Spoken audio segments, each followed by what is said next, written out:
इमरान प्रतापगढ़ी ने संसद के अंदर मोदी और अमित शाह की बोलती बंद कर दी। जो बकैती काटते हैं ज्यादा, देखो अंधभक्तों कैसे बोलती बंद करके चुप्पे से सुन रहे हैं। नारा लगाया कि हम तो सेवक हैं, 18-18 घंटे काम करते हैं। इन्हीं लोगों के लिए किसी ने शेर कहा है कि जो सच और झूठ में दूरी है वो दूरी समझते हैं। सियासी हाकिमों की हम भी मजबूरी समझते हैं, वो अपना हक समझते हैं निवाला छीन लेने को।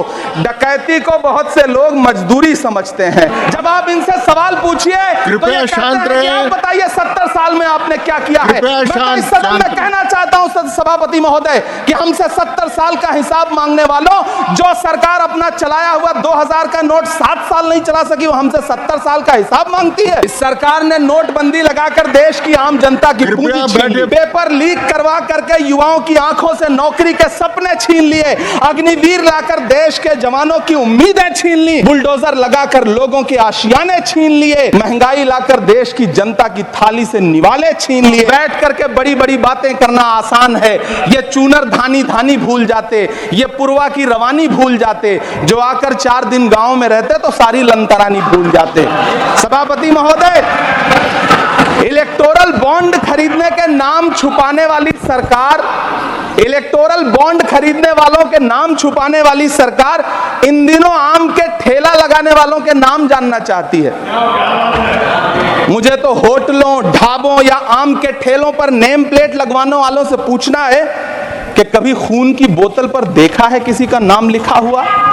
मुझे पूछना है कि क्या कोरोना के दौरान अपनी उखड़ती हुई सांसों के लिए ऑक्सीजन तलाशने वाले किसी इंसान ने ऑक्सीजन लाने वाले किसी इंसान से पूछा था कि ऑक्सीजन लाने वाला इंसान है? मुझे पूछना है कि लावारिश लाशों के लिए कोरोना में कांधा देने वाले, चिताओं के लिए लकड़ियां सजाने वाले किसी इंसान से पूछा गया था उसका नाम, उसका मजहब? लेकिन इन दिनों पूछा जा रहा है सभापति महोदय। अफसोस, देश के प्रधानमंत्री जी ने कभी न टूटने वाली चुप्पी ओढ़ ली है।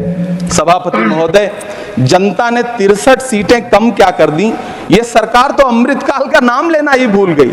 ये भूल गई है अमृतकाल को, ये भूल गई है मनरेगा को, ये भूल गई है मौलाना आजाद नेशनल फेलोशिप को, ये भूल गई है मणिपुर को, ये भूल गई है महाराष्ट्र को। सभापति महोदय, मुझे वित्त मंत्री जी से पूछना है कि वो जो कुछ साल पहले 100 स्मार्ट सिटी बनाने का ढोल पीटा गया था, सुना है उस ढोल में पानी भर गया है, इसीलिए आपने उसका नाम बदल करके सिटीज ऑफ ग्रोथ हब्स रख दिया है।